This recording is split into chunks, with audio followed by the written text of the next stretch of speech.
Is this still how we're going to continue to pick our political leaders? Well, Is either I don't could you have a beer next to the Barbie with them? I don't see. I think it's very clear that if you look at the United States, Donald Trump and Joe Biden are the two people who you'd most want to have a beer with out of all the options in those two parties. So clearly that's how we're picking our political leaders. Okay.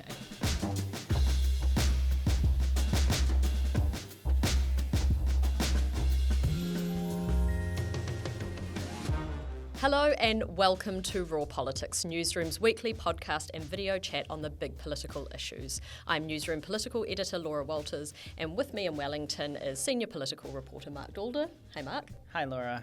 And joining us in Auckland is Newsroom co-editor Tim Murphy. Hi guys. Hello, and later this episode we've got a special treat. We will be joined by our resident ACT expert, Newsroom's other co-editor, Marc Jennings. Now, today on Raw Politics, we will take a look at the government's climate bonfire. We'll check in on how Labour is doing and analyse the culture questions swirling around the ACT party. And to wrap up, we will offer you some recommendations.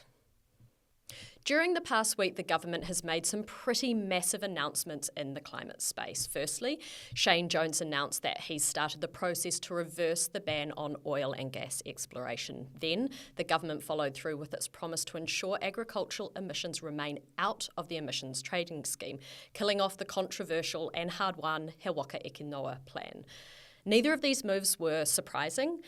Both had been signalled or promised by the government, but seeing big pieces of climate regulation being wound back in a quick kind of 1-2 this week must have felt like a real gut punch for environmentalists, the left-wing parties that fought so hard for these policies, and maybe even future generations.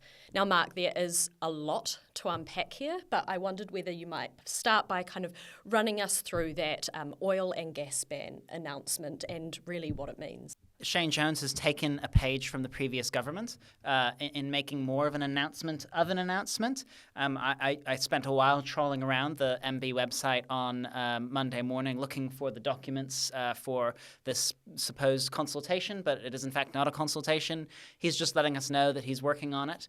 I think it ticks one of those boxes in Luxon's second 100-day plan to say we're working on it, and that legislation will be introduced to Parliament later this year, and the public will have a chance to submit then. The big change, obviously, is repealing that 2018 ban on issuing new permits for offshore oil and gas exploration. Existing permits weren't affected by that, and some of those permits can and have been or are likely to soon in the future will be converted into mining permits for that oil and gas sort of production. The other changes that he's making are to the rules that were implemented by the previous government to try and avoid a repeat of the Tui oil field situation, where the taxpayers were left on the hook for $440 million to decommission that field when its operators went bust. Some of those changes, but not all of them, will be rolled back. Obviously, that 2018 announcement that you reference was a massive moment for Jacinda Ardern and the Labour-led coalition. You know, she spoke about our generation's nuclear-free moment at the time. So this is a big shift away from that. And you wrote a fantastic opinion piece on this issue earlier this week, where you kind of laid out, you know, the government's reasoning, and then you kind of broke that down, or I guess fact-checked them along the way. I wondered whether you might be able to kind of run us through what the government's argument is and whether that actually holds up. Yeah, the main argument here is that there's this theory that the oil and gas ban, has led to a decline in gas production over the past few years, putting our sort of energy security at risk. That doesn't really add up just because it takes decades, a minimum of 1 decade, on average 16 years, for an offshore find to start actually producing oil and gas. That ban was in 2018, so we wouldn't expect to see any of those effects, come into effect until 2028 at the earliest. The government then argues it's actually that it's decreased investment in the sector, so we aren't investing into drilling new wells in existing permit areas. That may be true, but on the flip side, the writing is on the wall for the fossil fuel industry globally. No one expects this to be the primary energy source in 10 years' time, let alone 20 or 30. And if you're investing in a new offshore well, in a new offshore facility, there's an expectation that you're going to be, A, setting that up for the next decade and a bit, and then selling it for decades to come. So are we really going to see new oil and gas produced from this repeal? Quite possibly not. Does that mean it's harmless, though? Not necessarily. We got a lot of plaudits internationally for the ban, and now we're looking to lose all of that acclaim and that reputation as a climate leader. And if it doesn't even result in any change to our energy security, it's a little bit of virtue signaling, I suppose. And I'm interested in your thoughts on that as well, Tim, kind of what the global community's going to think of this, what it means going forwards. There's obviously some support out there for these policies. The government was clear that this is what they wanted to do. But do you think that's a good enough reason, I guess, to make these moves that run counter to the global direction of travel? Well, is it counter to the global direction of travel? It's counter to the existing order. But things are changing, aren't they? And it could well be that rather than being a laggard and going backwards, that we're a leader here among some other countries that may swing back in a sort of an anti-environmental sort of backtrack. The European elections just now this week, I read a piece this week in which an author said that it represented, and I'll quote it, that voters have had enough of the bipartisan, progressive, green, secularist, globalist consensus. And what he's saying, I think, is possibly right and reflected here last year a bit. People are a little bit sceptical of experts. They're a bit sceptical of the orthodoxy that's been assumed and sort of made for them to believe. They're sceptical too of the there is no other alternative kind of approach. So I'm not questioning the science. I'm just saying the political winds and the currents might be that this government is in tune with some other countries, and if the States goes that way under Trump, if that happens in November, then two big portions of the world, if Europe continues on the path it is, and the States and New Zealand may not be the outlier that perhaps all our thinking and conditioning has led us to believe. And Marc, I bow to your great knowledge on this, but what I'm curious over is over these promises that we are, this government says, look, we're not anti-reducing emissions, we're not anti, obviously, the climate, we just want another approach which is technology-led. I think we've heard that for a decade or more from different parties and governments and different business people who had great hopes for this. Is there a real tangible possibility that approach allows us still to come within our targets for agriculture, our targets overall?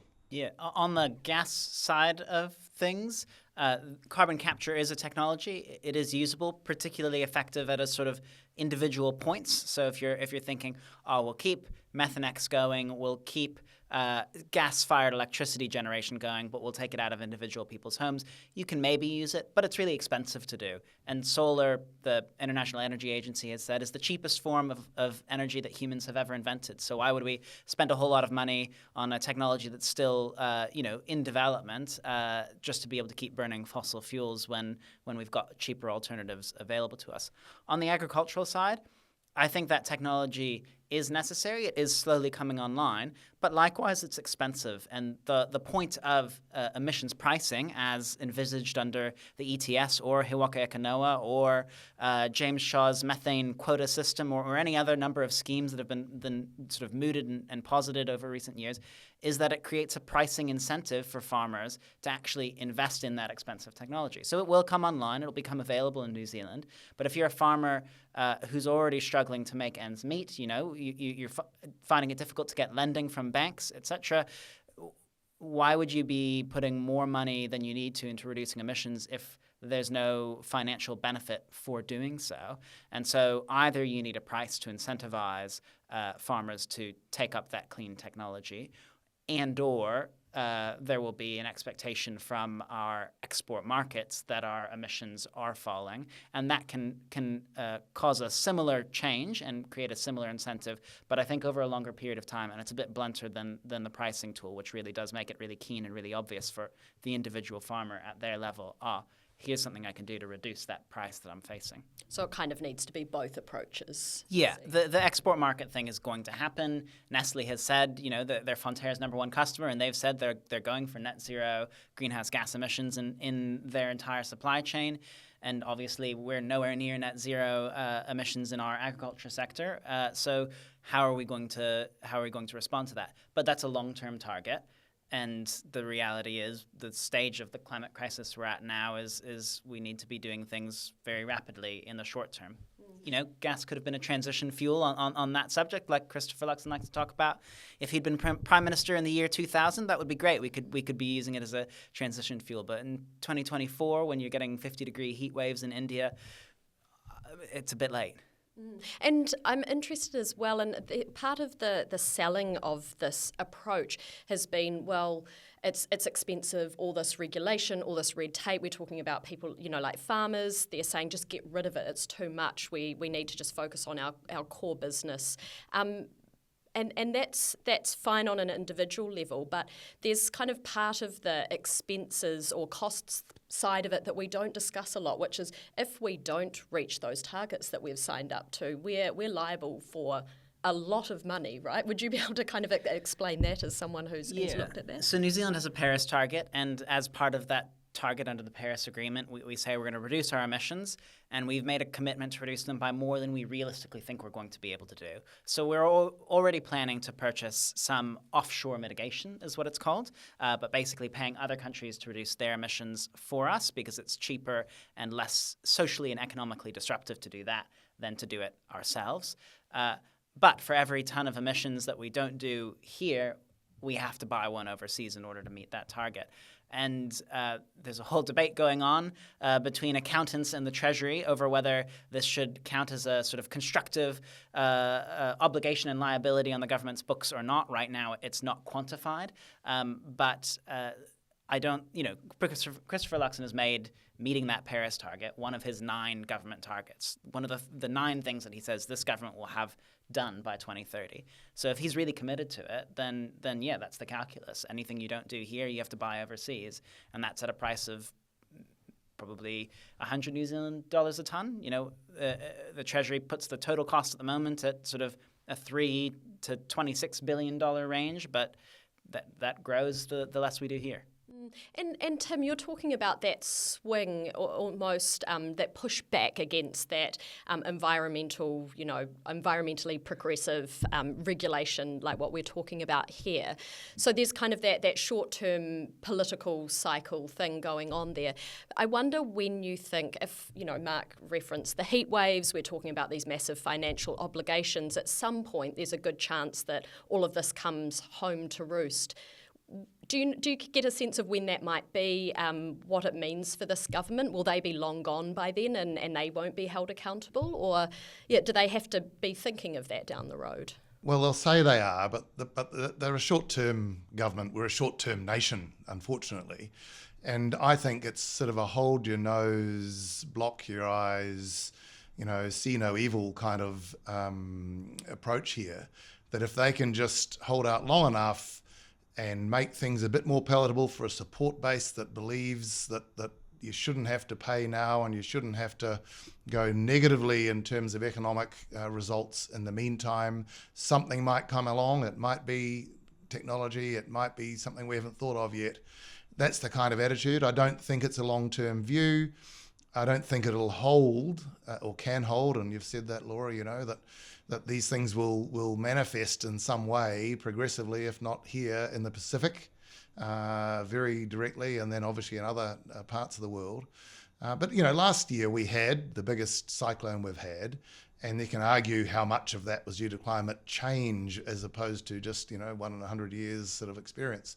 But that for a while, and there was some TVNZ reporting this week showing that a year ago, polling of farmers at field days had a very strong reaction to that cyclone that basically we've got to look to resilience work, and we've got to be very aware and careful now to address this.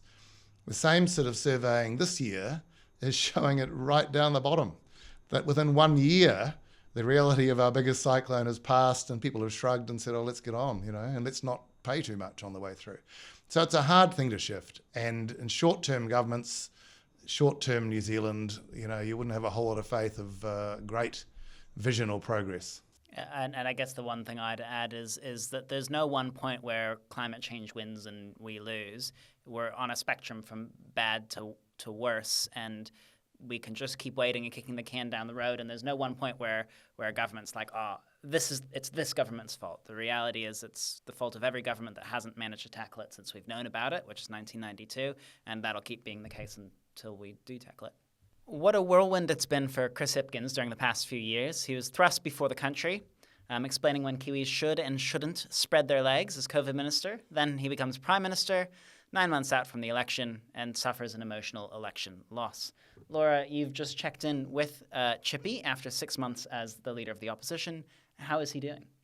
He is remarkably upbeat, Marc. And I mean, I'm not the first person to have been asking him questions about, how tenable is his leadership? Does Labour have a path to re-election in 2026? I mean, that's highly unusual, right? Mostly you'd expect them to stay in opposition for at least a couple of terms. But he reckons that, firstly, there's a good chance that Labour could be back in 2026. And secondly, he reckons that he's the man to lead them to that victory, which I think is really interesting, right? Because that's not generally what the commentariat has said.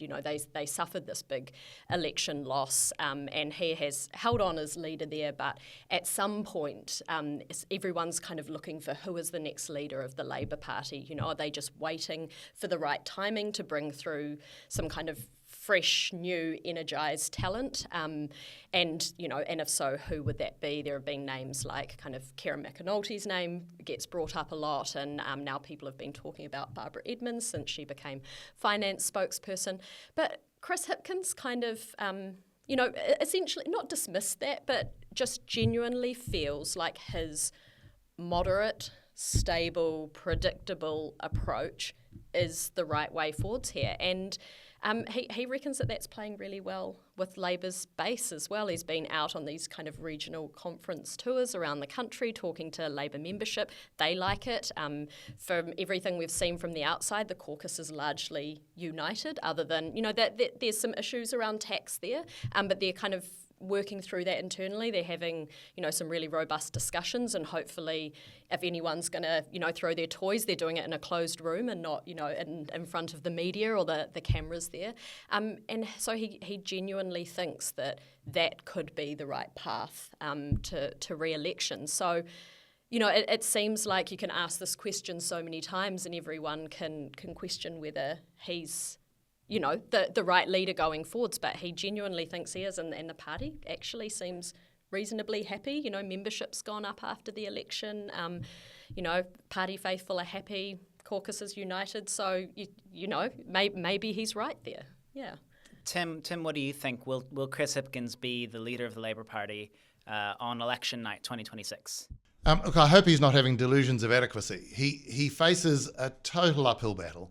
The New Zealand experience is only, twice in the last 60 years or 70 years have we had one-term governments, the 57-60 with Nash and Kirk rolling 72-75. So it just is a very, very long bow. Most likely, this government, which is not popular, but while National fell in this latest Courier poll this week, so did Labour. So most likely it'll be a reshuffling of the current coalition parties, one of them dropping out, no doubt, and the most likely at this point would have to be New Zealand First, because it's dropped out twice before, out of Parliament, out of government, in sort of all the sorts of crazy messes that they get themselves into. So in any case, you'd see a different compilation probably, but you'd have to pick at this point that even this coalition couldn't blow it in one term. And remember that when one-term governments have been the case in New Zealand, the incoming new leader has been someone quite remarkable. Holyoake once, Muldoon the second time. Who is that? So who are we going to face, leading Labour to this miracle return?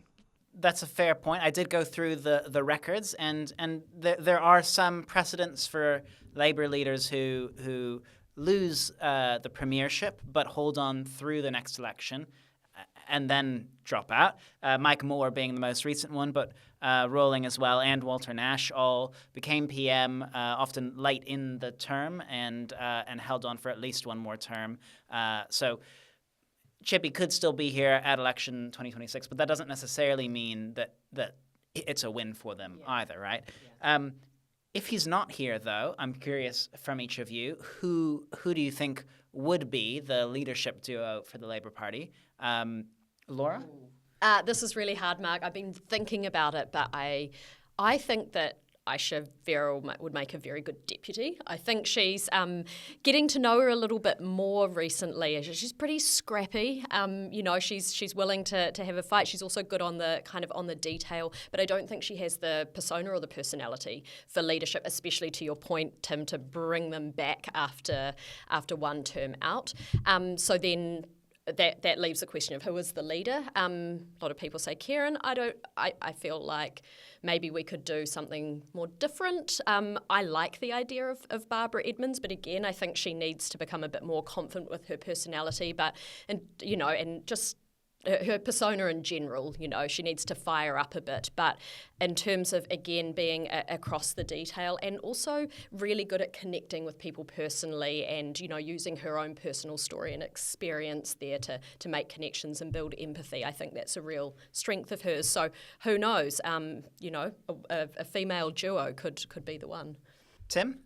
Look, I can't go past Kieran probably. I thought what he did in the issue over Kaingaora was very effective, informed, the communication was good, cut through. But if they're basically at the moment a bit of a failing football team, to use the football franchise analogy, maybe they need to go to the market and buy someone in. And, perhaps lure Chloe Swarbrick across and see whether she could be the red flag rather than the green. Okay, Tim's bet is Chloe Swarbrick as leader of the Labour Party. I think don't put your money down on that one.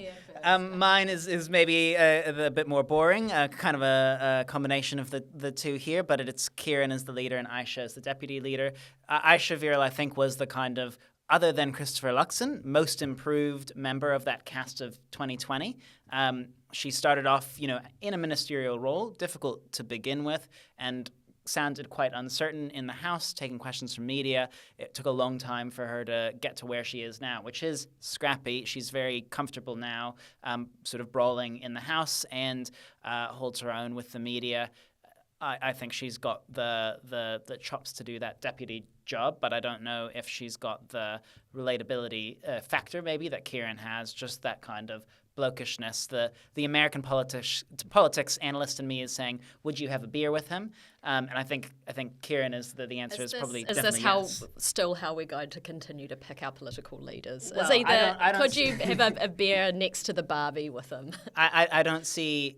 I think it's very clear that if you look at the United States, Donald Trump and Joe Biden are the two people who you'd most want to have a beer with, out of all the options in those two parties. So clearly, that's how we're picking our political leaders. Okay. And look, the Labour leader who probably of late you'd most wanted to have a beer with would have been Mike Moore, 30 years ago. But even that period, that's the 1990 to 1993 period when they were in opposition, even then, with his big personality and his man of the people and his sort of mercurial appeals, even then, and even with National having introduced euthanasia and the mother of all budgets and laying waste to all sorts of spending and even a surtax proposal on the superannuitants, all of that. And then Moore couldn't pull it off that election either. So it's an enormous, huge hill for anyone, Hipkins or a big personality, to climb. Sticking with the party politics but changing our lineup, we are going to chat about ACT. And firstly, we want to welcome Marc Jennings, Newsroom co-editor and Epsom MP follower, as it turns out. Thanks, Laura, and thanks for inviting me on this prestigious podcast. It's a privilege to be here. I wouldn't say I was a David Seymour follower, but for my sins, I've been to quite a few of their rallies because when they were on less than 1%, no one else was that keen on reporting about them. And you've kind of continued that trend, haven't you, Marc? I mean, it's that time of year when political leaders are travelling the country, meeting with party faithful, and ACT held their first rally of the year in Auckland this past weekend, and you went along. Can you kind of give us a bit of a vibe check? What were things like in the ACT camp? They were very confident. There was a real air of confidence around this. 800 people packed out the Viaduct Events Centre. They each paid $50 a ticket. And they were very, very engaged, in my view. And there was a lot of talk again about ACT transitioning from a large, small party to a small, large party and getting around 15% of the vote.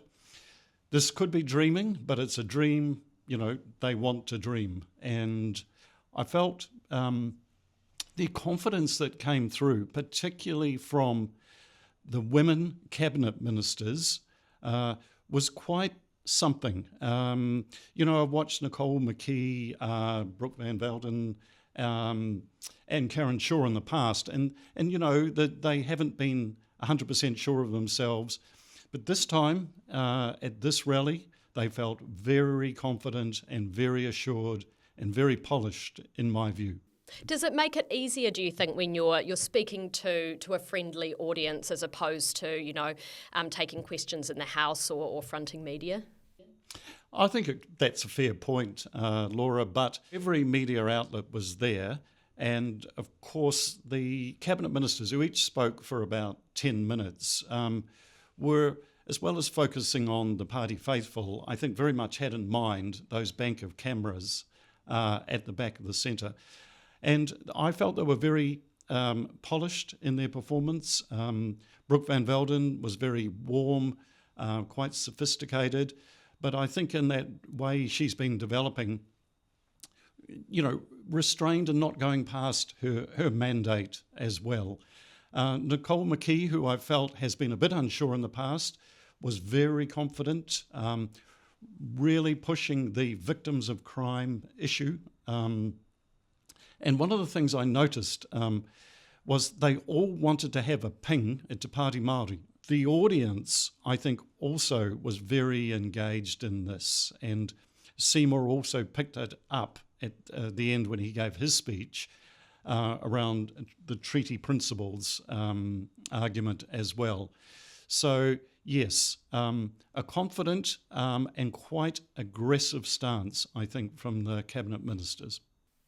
And Marc, you mentioned earlier about, all the media was there. Of course, there has been some reporting over this past week from Stuff's Tova O'Brien about kind of cultural issues within the party, allegations there around kind of no confidence, that women in the party aren't being listened to or treated the same as men in the party, things like that. I'm interested in whether that put a dampener on things at all at the conference and, how much that dominated the discussions on the day. Yeah, it didn't dampen the rally at all. In fact, it wasn't a factor until the media conference afterwards, where Tova O'Brien tried to sort of dominate the conference with questions around that. It was really interesting to see how Seymour and the other cabinet ministers handled that.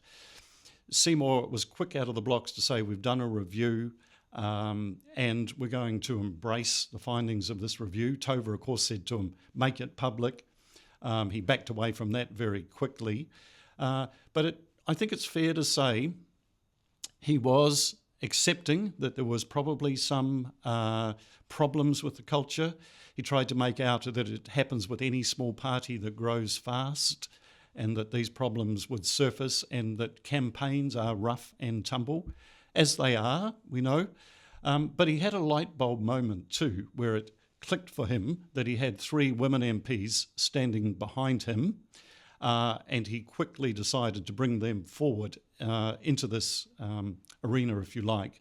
And they all parried Tova O'Brien's questions, saying that they had felt highly supported within the party. Nicole McKee said, I'm a mother as well, and I've felt nothing but support for that too.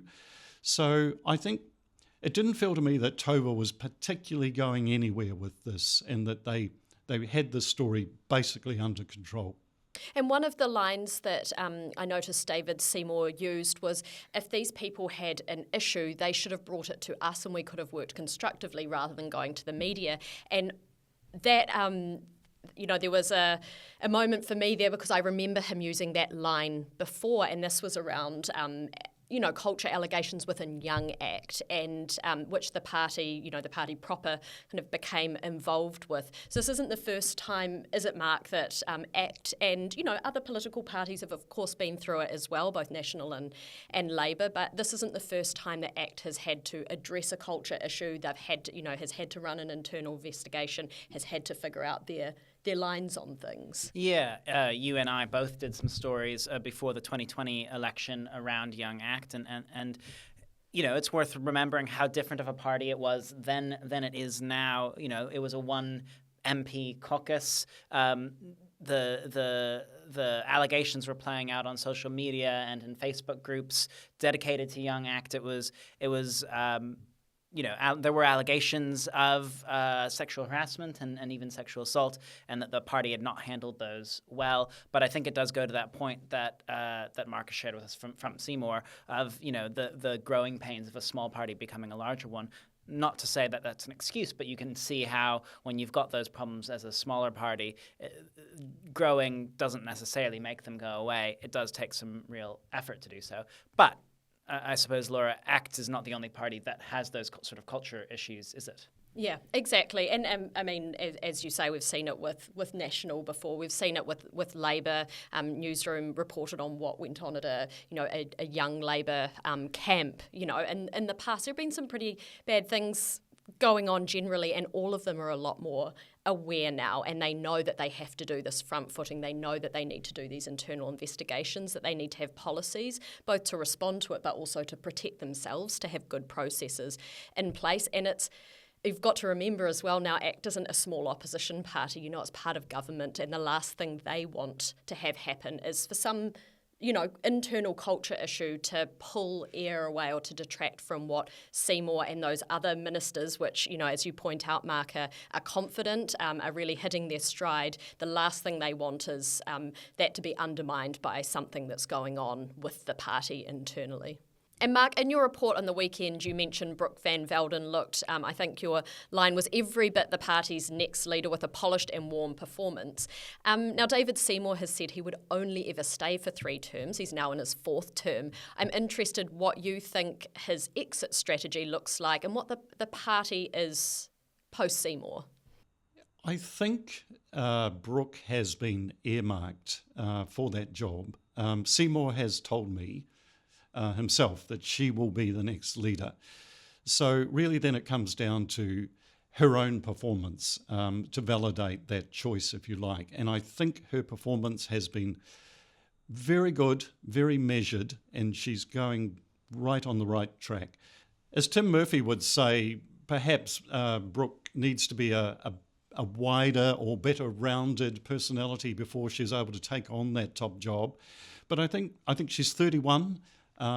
She's obviously doing extremely well for that level of experience, and I think over the rest of this term, I think she'll continue to grow, and she's clearly competent and capable in her portfolios. So I guess the question is, when will she be ready? Will it be at the end of this term? I wouldn't be surprised. I just have a feeling that David Seymour might be coming sort of to the end of it, that he'll want to do something different. It's pretty tough being a politician and doing what he's done, less than 1% to nearly 9%. The party membership, I think he said in 5 years, increased 1,000%.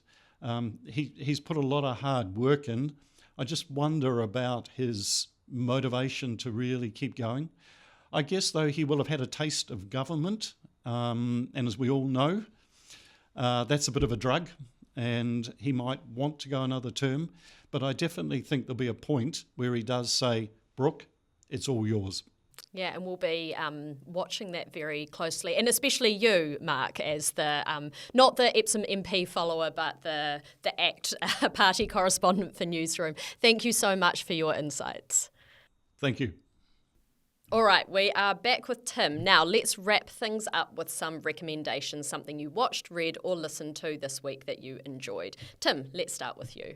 Oh, like I mentioned earlier, a piece on the European elections that I'd read. It was by the former editor of the Wall Street Journal, Gerard Baker, and analysing really from a conservative capitalist view what really has gone on there and what might go on with the Trump election in the States and how that'll affect sort of progressive politics or the reverse in the world. Really worth a read.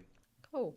Mine is Stuff Circuit's new documentary on the Chinese Communist Party's interference work in New Zealand. Obviously, Newsroom has covered this topic over a number of years, but this is a big piece of work that kind of puts it all together in one place. Really worth a watch.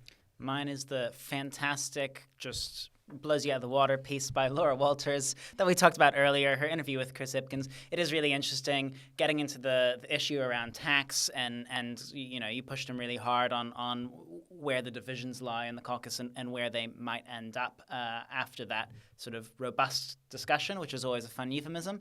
A good read, yeah.